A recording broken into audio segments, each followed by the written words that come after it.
जय हिंद दोस्तों, मैं नीरज मौर्य स्वागत करता हूं आपका आपके YouTube चैनल स्टडी फायर पे। आज हम लोग पढ़ने वाले हैं मध्य प्रदेश के बारे में। ठीक है, यहाँ से हम क्या क्या पढ़ने वाले हैं मध्य प्रदेश से। तो पहले ये देखिए, मध्य प्रदेश से आने वाला कोई भी क्वेश्चन, चाहे वो वनडे एग्ज़ाम हो या कोई मध्य प्रदेश का MP PCS का हो, ठीक है, कोई भी क्वेश्चन यहाँ से छूटना नहीं चाहिए। ये हमारा मेन मोटो रहेगा और उसके लिए हम मध्य प्रदेश से बनने वाले सारे क्वेश्चन यहाँ पे डिटेल से डिस्कस करेंगे। ठीक है, तो मध्य प्रदेश की सबसे पहले बात करें इसकी राजधानी की। तो मध्य प्रदेश की राजधानी क्या है? मध्य प्रदेश की राजधानी भोपाल है। ठीक है, मध्य प्रदेश की राजधानी भोपाल है। उसके बाद यहाँ के CM की बात करें, CM चीफ मिनिस्टर, तो यहाँ पे शिवराज सिंह चौहान है। मध्य प्रदेश के CM जो हैं वो है शिवराज सिंह चौहान। ठीक है, उसके बाद जो यहाँ से नेक्स्ट क्वेश्चन एग्ज़ाम में पूछा जाता है कि यहाँ पे गवर्नर कौन है, जिसको राज्यपाल कहते हैं। ठीक है, यहाँ पे गवर्नर कौन है? तो यहाँ पे आनंदीबेन पटेल, आनंदीबेन पटेल। ठीक है, मध्य प्रदेश की वर्तमान गवर्नर आनंदीबेन पटेल हैं और आनंदीबेन पटेल को इस समय अतिरिक्त प्रभार दिया गया है राज्यपाल का, मध्य प्रदेश के राज्यपाल का, क्योंकि जो मध्य प्रदेश के राज्यपाल थे उनकी डेथ हो गई है और आनंदीबेन पटेल मेनली इतने समय उत्तर प्रदेश यूपी की गवर्नर है। ठीक है, तो यहाँ तक क्लियर हुआ। इसके बाद यहाँ का हाई कोर्ट देख लेते हैं। High court, high court, high court को उच्च न्यायालय भी कहते हैं। तो यहाँ से क्वेश्चन हमेशा कंफ्यूजिंग हो जाता है कि मध्य प्रदेश राज्य का हाई कोर्ट कहाँ पे है। तो जनरली सबको लगता है कि राजधानी भोपाल है तो भोपाल में ही होगा, लेकिन ऐसा कुछ नहीं है। जो मध्य प्रदेश का हाई कोर्ट है वो जबलपुर में है। कहाँ पर है? तो जबलपुर में। ठीक है, यहाँ तक क्लियर हो चुका होगा। हाई कोर्ट मध्य प्रदेश का जबलपुर में स्थित है। ठीक है, उसके बाद बात करते हैं इसका फॉर्मेशन कब हुआ है ना, मध्य प्रदेश कब इस्टेब्लिश हुआ। तो इसका जो स्थापना है, इसकी जो स्थापना है मध्य प्रदेश की, वो 1 नवंबर 1956 को हुई थी। 1 नवंबर 1956। ठीक है, मध्य प्रदेश राज्य की स्थापना 1 नवंबर 1956 को हुई थी और 1 नवंबर को मध्य प्रदेश राज्य का स्थापना दिवस मनाया जाता है। ठीक है, यहाँ से क्वेश्चन आता है कि निम्न में से किस राज्य का स्थापना दिवस 1 नवंबर को मनाया जाता है, या मध्य प्रदेश राज्य का स्थापना दिवस कब मनाया जाता है? तो आपका आंसर हो जाएगा 1 नवंबर। ठीक है, और कुछ चीज़ें और यहाँ से बेसिक चीज़ें आती हैं, जैसे नंबर ऑफ डिस्ट्रिक्ट, जिले कितने हैं। ठीक है, जिला, तो यहाँ पे 52 जिले हैं। जिलों की संख्या मध्य प्रदेश में 52 है, 52। ओके, उसके बाद यहाँ पे ये एक दलीय है। यहाँ पे जो विधानसभा है, ठीक है, विधान सभा, यहाँ की विधानसभा कैसी है? तो एक दलीय। एक दलीय से मतलब ये है कि यहाँ पे विधान परिषद नहीं है, केवल विधानसभा है। ठीक है ना, तो विधानसभा की अगर सदस्यों की बात करें कि विधानसभा में कितने सदस्य हैं, ठीक है, कितने सदस्य? तो 231, 231 सदस्य हैं। विधानसभा सदस्यों को आप बोलते हैं MLA। काफी कंफ्यूजन होता है, MLA member of legislative assembly. ठीक है ना, उसके बाद जब सांसद, इनमें कितने हैं? सांसद मतलब MP। ठीक है ना, MP मेंबर ऑफ पार्लियामेंट, सांसद। ठीक है, सांसद। अब यहाँ पे सांसद के 2 सदन होते हैं। ठीक है, सांसद के 2 सदन होते हैं, जिसे एक उच्च सदन होता है जिसे राज्यसभा कहते हैं, ठीक है, राज्यसभा। और एक निम्न सदन होता है जिसे हम लोकसभा कहते हैं। क्या कहते हैं? तो लोकसभा, ठीक है। तो राज्यसभा में जो सदस्यों की संख्या है मध्य प्रदेश से वो है 11।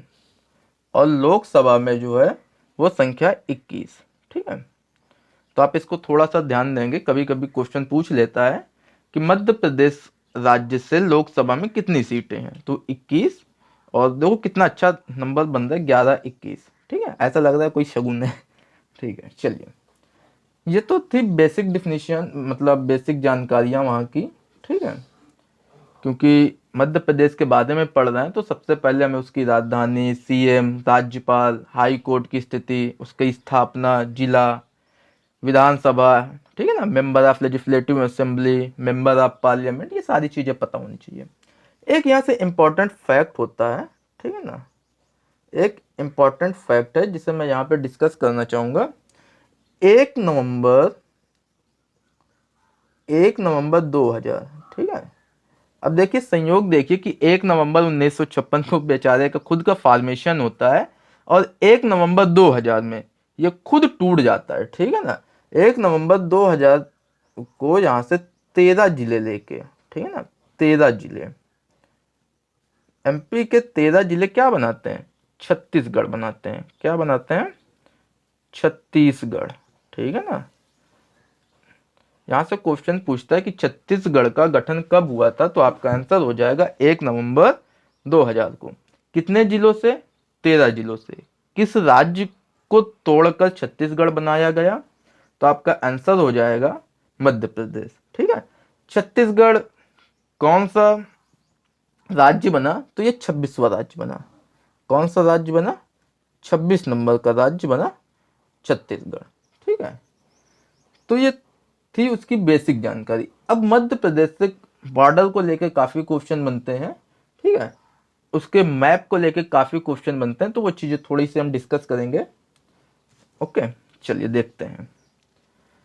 तो यहीं पे देख लेते हैं, अगर क्या उसको मैप लोकेशन है वो देख लेते हैं यहाँ से थोड़ा सा। अगर मैं एमपी का मैप जो है ऐसे ईस्ट वेस्ट नॉर्थ और साउथ में बनाऊं, ठीक है ना, तो जो साउथ से है वो महाराष्ट्र लगता है। क्या लगता है? महाराष्ट्र, ओके। ईस्ट से बात करें तो ईस्ट से यहाँ पे छत्तीसगढ़ लगता है। कौन सा राज्य लगता है? छत्तीसगढ़। और ये वही राज्य है जो 1 नवंबर 2000 को मध्य प्रदेश के 13 जिलों को अलग करके एक नया राज्य 26वें नंबर का राज्य बनाया गया है, जिसे हम छत्तीसगढ़ कहते हैं, ठीक है। पश्चिम साइड में बात करें तो यहाँ पे गुजरात। कौन सा है? गुजरात, ठीक है। चलिए, गुजरात। और नॉर्थ में बात करें तो उत्तर प्रदेश। देखो मैंने पहले ही राइट किया, लेकिन चलो फिर भी मैं राइट कर देता हूँ। नॉर्थ में क्या है? उत्तर प्रदेश। चलिए, यहां तक हो गया। अब इसके बाद ईस्ट वेस्ट नॉर्थ साउथ में तो हो ही गया। एक डायरेक्शन और आती है जिसे हम बोलते हैं नॉर्थ वेस्ट, ठीक है ना, या इसी को हम बोल देते हैं उत्तर पश्चिम, ठीक है ना। ये डायरेक्शन यहाँ पे आता है आपका राजस्थान, ठीक है। राजस्थान भी बॉर्डर शेयर करता है मध्य प्रदेश से, ओके। तो यहाँ तक क्लियर हो गया। ये थी मध्य प्रदेश की बेसिक जानकारियां, ठीक है। अब मध्य प्रदेश में कुछ चीजें और जानेंगे कि यहाँ पे पर्यटन क्या है, यहाँ की अर्थव्यवस्था कैसी है, यहाँ की जनजाति कौन कौन सी है। स्पेशली यहाँ से जो बनते हैं क्वेश्चन किसी भी राज्य से लेके वहाँ के टाइगर रिजर्व या नेशनल पार्क, वहाँ की नदियाँ, नदियों में स्थित जो डैम होते हैं, परियोजनाएं होती हैं, वहाँ कौन कौन से पर्यटन स्थल हैं, क्योंकि मध्य प्रदेश पर्यटन के लिए काफ़ी फेमस है, ठीक है। पर्यटन स्थल, चलिए, मध्य प्रदेश के पर्यटन स्थल। तो सबसे पहले मध्य प्रदेश का पर्यटन स्थल है भीमबेटका, ठीक है। भीमबेटका नाम तो सुना ही होगा, भीमबेटका की गुफा है। चलिए, याद रखना, आप यहाँ से क्वेश्चन पूछता है कि भीमबेटका की गुफाएं कहाँ पर स्थित है।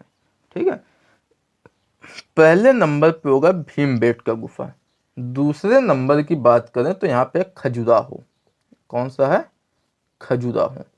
ये भी काफ़ी फेमस जगह है मध्य प्रदेश में, और ये सारे एग्जाम के पॉइंट ऑफ व्यू से काफ़ी इंपॉर्टेंट हो जाती है, क्योंकि हर एग्जाम पे पूछ लेता है। कभी ना कभी, कभी भीमबेटका गुफा के बारे में पूछेगा, कभी खजुराहो पूछेगा। ठीक है, और नेक्स्ट आता है सांची स्तूप। तीसरे नंबर पे कौन सा है? सांची स्तूप। ठीक है, सांची स्तूप। उसके बाद जो है यहाँ पे एक चीज और आती है, पर्यटन स्थल पे उज्जैन। ठीक है ना, कौन सा है? उज्जैन। यहाँ पे कुंभ लगता है। ठीक है ना, 12 वर्षों में कुंभ लगता है उज्जैन। 12 वर्षों में कुंभ। ठीक है, उज्जैन में ही लगता है। ये काफी फेमस जगह है कुंभ, उज्जैन। ठीक है, इसका पौराणिक कथाओं में भी काफी उल्लेख है उज्जैन का। 12 वर्षों में यहाँ पे कुंभ कुंभ लगता है, जिसका नाम होता है सिंहस्थ मेला। ठीक है ना, सिंहस्थ। तो कभी कभी कुंभ ना पूछ के ये भी दे सकता है कि सिंहस्थ मेला किस राज्य में लगता है या किस जगह पे लगता है। ठीक है, तो आपका ऑप्शन हो जाएगा उज्जैन। देखिए, इस समय जो ट्रेंड चल रहा है किसी भी एग्जाम का, एजेंसी का, पता ही नहीं चलता वो क्वेश्चन कहाँ से निकलते हैं। ठीक है, तो हमें नज़र चारों तरफ रखनी, और जहाँ से क्वेश्चन आ सकते हैं, आप ये मत सोचना कि आज तक यहाँ से क्वेश्चन आए ही नहीं तो फ्यूचर में नहीं आएंगे। ऐसा कुछ नहीं है कि प्रीवियस ईयर से ही सारी चीज़ें आ जाएं। हमेशा नए नए क्वेश्चन बनते रहते हैं, तो आप बड़े ध्यान से देखिए। मुझे जहाँ तक लगता है मैं वहाँ से क्वेश्चन ले रहा हूँ। ठीक है, और अगर आपको भी और भी चीज़ें लगती हैं तो आप सजेस्ट कर सकते हैं। ठीक है, चलिए, तो ये था उज्जैन। अब बात उज्जैन की हुई है तो यहाँ पे मैं कुछ चीज़ें बता ही दूँ। ठीक है, यहाँ से क्वेश्चन पूछता है सर कि उज्जैन शहर किस नदी के किनारे स्थित है। ठीक है ना, उज्जैन शहर किस नदी के किनारे है? तो यहाँ पे एक नदी है जिसका नाम है सिप्रा नदी। ठीक है ना, कौन सी नदी है? सिप्रा नदी। ठीक है, तो ये उज्जैन जो है ये सिप्रा नदी के किनारे है। ठीक है, सिप्रा, ये कहीं कहीं इसको छिप्रा भी बोल देते हैं, तो कंफ्यूज मत होना वहां पे। ठीक है, यहां तक क्लियर? तो ये हो गए कुछ पर्यटन स्थल। अब इनमें कुछ चीजें और हैं। ये लगभग जितने मैंने लिखे हैं इनमें जो 3 है मेनली, ये यूनेस्को में है। ठीक है ना, ये यूनेस्को में शामिल है, तो इनका ईयर पूछता है। वैसे जनरली पूछता नहीं है, लेकिन कुछ माइंड का कहा नहीं जाता, और स्पेशली जब मध्य प्रदेश स्टेट के जो है अगर आप एग्जाम देते हैं तो वहां से पूछ लेता है। भीमबेटका की गुफा जो है वो 2003 यूनेस्को में शामिल हुई, 2003 में। खजुराहो की बात करें तो खजुराहो 1986 में यूनेस्को में शामिल हुआ। सांची स्तूप की बात करें तो 1989 पे। ठीक है, ये यूनेस्को में शामिल हुए। ये उनका टाइम पीरियड है कब ये यूनेस्को में शामिल किए गए। ठीक है, भीमबेटका गुफा अपनी जो है शैलराकों के लिए प्रसिद्ध है। खजुराहो मंदिर के लिए प्रसिद्ध है। सांची स्तूप एक बौद्ध स्तूप है। ठीक है ना, उज्जैन कुंभ के लिए प्रसिद्ध है, और ये क्षिप्रा नदी के किनारे शहर है। ठीक है, तो ये बात थी पर्यटन स्थल की। ठीक है, चलिए और देखते हैं।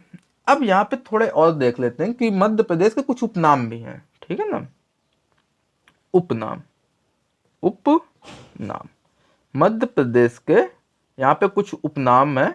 एक तो जनरली आपने बहुत देखा होगा, हमेशा बोल देता है सोया प्रदेश। ठीक है, अक्सर ये अगर आप सेट सॉल्व करते हैं, प्रीवियस ईयर देखते हैं किसी भी एग्जाम के लिए, तो वहाँ पे जनरली मिल जाता है कि सोया प्रदेश किसे कहते हैं। तो ये मध्य प्रदेश का एक मतलब प्रचलित नाम है जिसे सोया प्रदेश कहते हैं। अब सोया प्रदेश कहने के पीछे क्या लॉजिक है? तो लॉजिक यहाँ पे है कि सोयाबीन में सर्वाधिक उत्पादन है।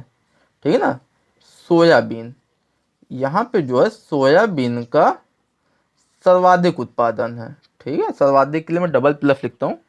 हाईएस्ट उत्पादक राज्य है ये भारत का सोयाबीन के लिए, तो इस वजह से सोया प्रदेश के सोयाबीन प्रदेश कहते हैं। ठीक है ना। सो या राज्य भी कह देते हैं, तो कंफ्यूज मत होना, कभी भी चेंज कर देता है, ठीक है। अब ये बीच में होने की वजह से इसको हृदय प्रदेश कहते हैं। क्या कहते हैं? हृदय, हृदय प्रदेश, ठीक है ना। इसे क्या कहते हैं? हृदय प्रदेश भी कहते हैं, ठीक है। मध्य प्रदेश को हृदय प्रदेश भी कहते हैं। इसका जो तीसरा नाम है वो क्या है सर? तो जो तीसरा नाम है, इसे नदियों का मायका कहते हैं, ठीक है ना। आपने हो सकता है ना सुना हो, लेकिन याद रखिए इसे नदियों का मायका कहते हैं, ठीक है। अब क्यों कहते हैं नदियों का मायका, इसका पता आपको अभी कुछ ही मिनटों में चल जाएगा। चलो अच्छा, मैं ही बताता हूँ।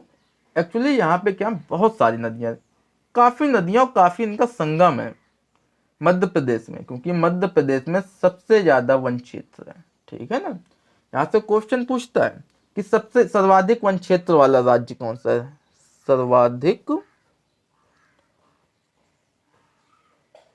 सर्वाधिक वन क्षेत्र, ठीक है। तो ये भी मध्य प्रदेश ही है, एमपी। मैं शॉर्ट में लिखता हूँ एमपी, 30%, ठीक है ना, 30%। तो यहाँ पे बहुत सारी नदियाँ हैं। अब कौन कौन सी नदियाँ हैं ये मैं बताता हूँ आपको, नेक्स्ट टॉपिक ही लेता हूँ नदियों का, ठीक है। यहाँ पे ज़्यादा नदियाँ होने की वजह से इसे नदियों का मायका कहते हैं। चलिए बात करते हैं नदियों की, है ना। नदियाँ, मध्य प्रदेश की नदियाँ। चलिए पहले मैं एक बार में सारी शॉर्ट में बताता हूँ, फिर उन नदियों के बारे में मैं डिटेल से एक अलग वीडियो डालूंगा। इसमें तो बता ही दूंगा जो क्वेश्चन वहां से बनते हैं नॉर्मली, लेकिन एक वीडियो में नदियों के बारे में, मध्य प्रदेश की नदियों से जितने भी क्वेश्चन बनते हैं, उनका उद्गम स्थल, उनका मुहाना, उसमें स्थित बांध, ठीक है, ये जितने भी क्वेश्चन बनते हैं उसका मैं एक अलग से वीडियो बनाकर डिस्क्रिप्शन पे लिंक दे देता हूँ। आप वहां से जाके विजिट करिए और नदियों के बारे में संपूर्ण जानकारी देखिए वहां से, ठीक है। तो यहाँ पे मेनली नदियाँ कौन कौन सी हैं? एक नदी है नर्मदा, ठीक है ना। कौन सी नदी है? नर्मदा नदी, ठीक है। दूसरी नदी है सोन नदी, आपने सुना ही होगा सोन। चलिए तीसरी नदी जो है वो सिंध है, ठीक है ना, सिंधु नहीं सिंध है, याद रखना, काफी कंफ्यूजिंग नाम हो जाता है कभी कभी। सिंध है। उसके बाद आती चंबल, ठीक है। कौन सी नदी है?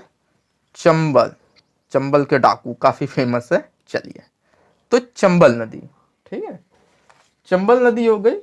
उसके बाद जो है यहाँ पे बेतवा, कौन सी है? बेतवा, बेतवा। फिर है केन, ठीक है, बेतवा, केन, तवा, ताप्ती, ठीक है, और सिप्रा, ये छिप्रा जिसे बोलते हैं, सिप्रा, ठीक है। चलिए अब आप खुद देखिए कितनी नदियां हो गई, 1 2 3 4 5 6 7 8 9। अब 9 नदियां, ये तो मेन मेन नदियां हैं, इसमें और भी कई सी छोटी बड़ी नदियां भी हैं, ठीक है, वो चीजें बताई नहीं। खैर इंपॉर्टेंट यही है। तो अब आप देख के पता कर सकते हैं कि ये सचमुच नदियों का मायका है, ठीक है। चलिए अब इनके बारे में थोड़ी सी देख लेते हैं। ये जो नर्मदा नदी है ना, नर्मदा, इसे जो है मध्य प्रदेश की जीवन रेखा कहते हैं। मध्य प्रदेश की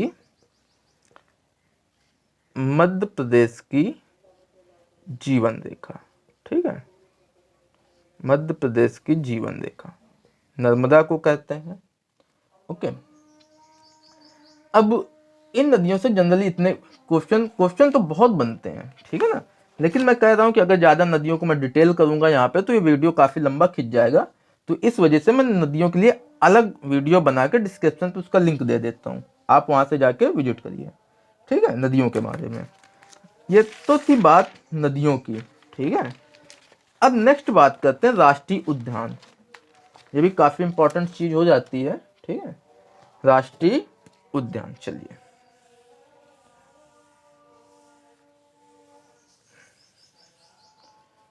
राष्ट्रीय उद्यान, ठीक है, मध्य प्रदेश राष्ट्रीय उद्यानों के लिए बहुत फेमस है, ठीक है। और यहाँ काफ़ी राष्ट्रीय उद्यान है और काफ़ी बड़े और फेमस हैं, ठीक है। और यहाँ से अक्सर क्वेश्चन पूछ लेता है। नंबर 1 पे बात करें तो यहाँ पे पहले नंबर पे जो है उसे कहते हैं बांधवगढ़। बांधवगढ़, ठीक है। बांधवगढ़ राष्ट्रीय उद्यान, बांधवगढ़ राष्ट्रीय उद्यान, ठीक है। जो दूसरे नंबर पे आता है वह कान्हा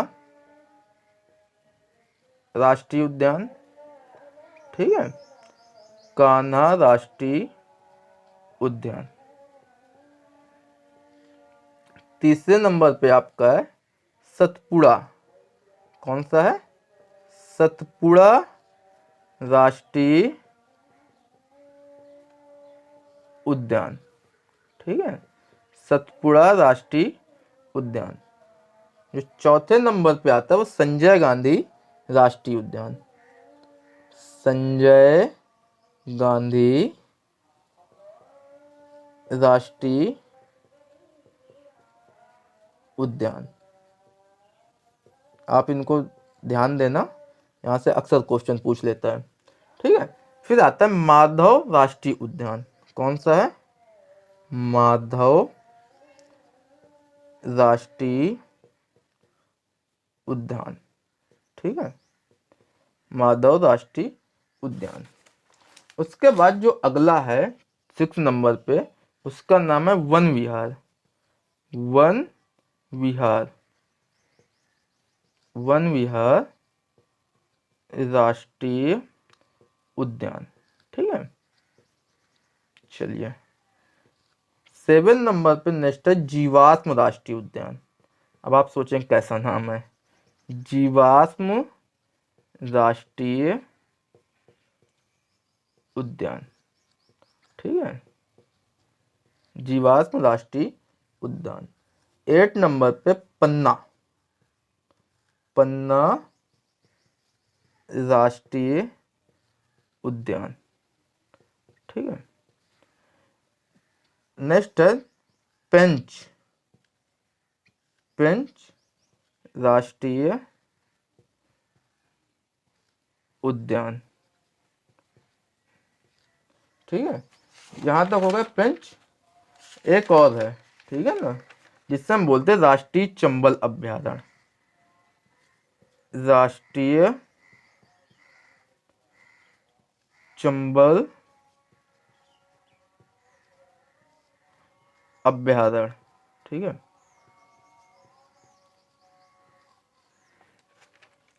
ये मध्य प्रदेश के राष्ट्रीय उद्यानों की एक ओवरव्यू है, ठीक है।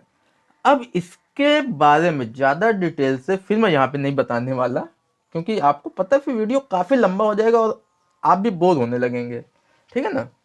तो इसके वजह से इस बोरियत से बचने के लिए इन राष्ट्रीय उद्यानों को डिटेल में डिस्क्राइब करके मैं एक नया वीडियो अपलोड कर दूंगा, जिसका लिंक आपको डिस्क्रिप्शन में मिल जाएगा, ठीक है। आप वहाँ पे विजिट कीजिए और इन राष्ट्रीय उद्यानों से संबंधित सारे क्वेश्चन, जैसे इनकी स्थापना कब हुई, ये मध्य प्रदेश के किस जिला में है, इनमें कौन कौन से एनिमल्स पाए जाते हैं, ठीक है, यहाँ पे कौन सी प्रोजेक्ट चल रहे हैं, यहाँ से कौन सी रिवर गुजरती है, इसका एरिया क्या है, इस्टेब्लिशमेंट क्या है, यूनेस्को में शामिल है या नहीं है तो किस ईयर पे हुआ है, ऐसे सारे क्वेश्चन आपको इस वीडियो पे मिल जाएंगे, जिसका लिंक डिस्क्रिप्शन पे मिल जाएगा। चलिए, तो ये थी बात राष्ट्रीय उद्यान की, ठीक है। ये बात क्या थी? राष्ट्रीय उद्यान की। उसके बाद बात करते हैं यहाँ की आदिवासियों की, ठीक है ना। यहाँ की मतलब जनजाति कौन कौन सी है, तो बात कर लेते हैं जनजाति की, ठीक है। चलिए देखते हैं कौन कौन सी जनजातियां हैं। वैसे ये जनजाति तो यहाँ पे मध्य प्रदेश में बहुत सारी हैं, ठीक है ना, मध्य प्रदेश, ठीक है। चलिए देखते हैं जनजाति, ठीक है, ये जिन्हें आदिवासी कहते हैं, जनजाति, ओके, जनजाति। यहाँ पे अगर मैं बात करूं तो भारत की 20.27%, ठीक है ना। चलिए 20.27% जनजाति भारत की मध्य प्रदेश में निवास करती है, जो कि अधिकतम है, जो कि अधिकतम है।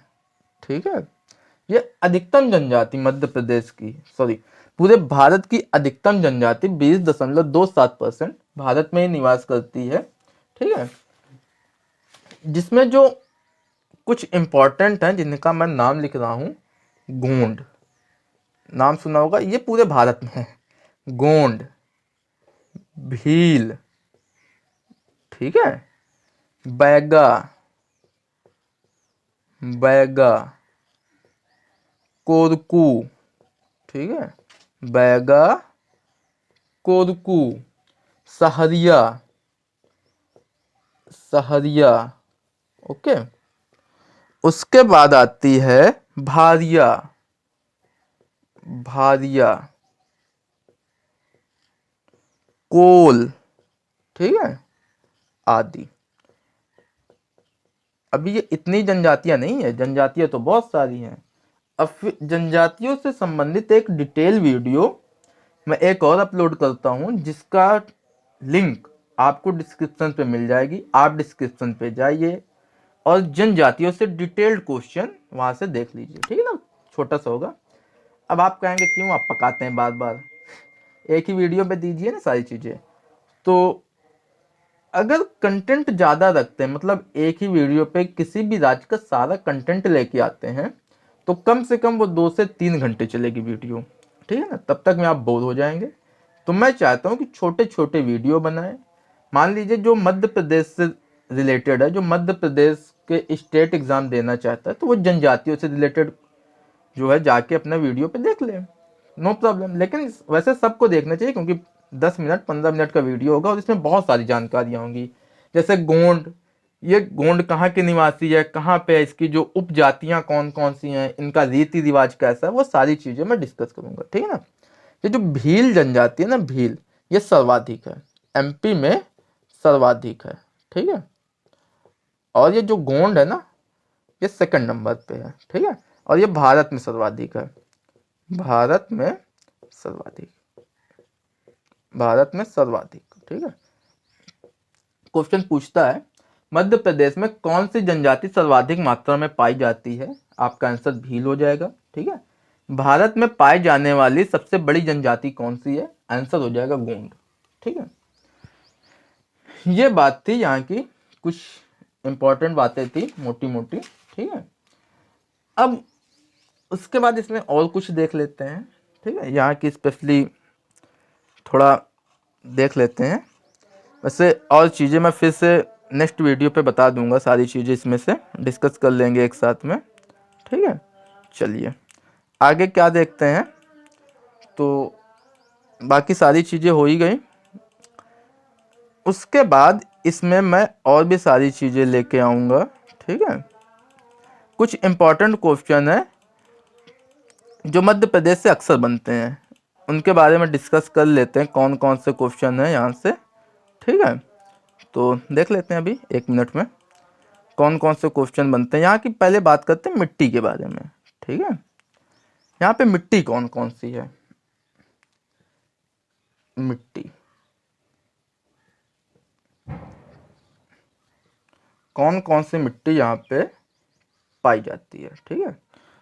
तो पहली है काली मिट्टी, काली मिट्टी, ठीक है, काली मिट्टी, जिसे ह्यूमरस या रेगर भी कहते हैं। क्या कहते हैं, ह्यूमरस, ठीक है ना, ह्यूमरस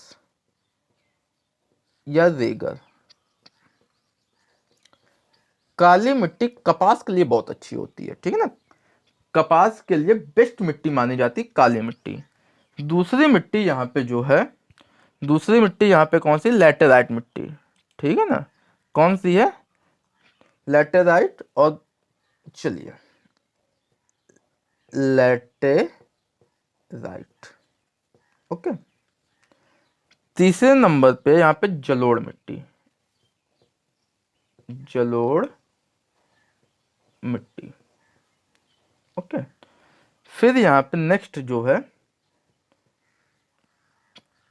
नेक्स्ट मिट्टी कौन सी है? तो ये तो काफ़ी फेमस ही है पूरे इसमें, लाल पीली मिट्टी। कौन सी है? लाल पीली मिट्टी। ओके, तो ये मध्य प्रदेश की बेसिक जानकारियाँ थी। अब इसमें जो नदियों का डिटेल वीडियो होगा वो डिस्क्रिप्शन पे है, आप वहाँ से देख लीजिए। एक मिट्टी से रिलेटेड डिटेल वीडियो वो डिस्क्रिप्शन पे मिल जाएगा। जनजातियों से संबंधित डिटेल वीडियो वो आपको डिस्क्रिप्शन पे मिल जाएगा। ठीक है, नदियों से, अभ्यारण्य से, राष्ट्रीय उद्यानों से संबंधित, ठीक है, ये सारे वीडियो एक अलग अलग सेक्शन वाइज, ठीक है, डिस्क्रिप्शन पे आपको लिंक मिल जाएंगे। आप उन वीडियो को विजिट कीजिए और उनके बारे में और भी डिटेल जानकारी लीजिए। ठीक है, उम्मीद करता हूँ कि आपको ये सेशन अच्छा लगा होगा, और अगर ये सेशन आपको अच्छा लगता है तो आप हमें सपोर्ट कीजिए और अन्य वीडियो को भी विजिट कीजिए, और उसके बाद आप अपना जो है फीडबैक कमेंट के माध्यम से जरूर दीजिए। धन्यवाद।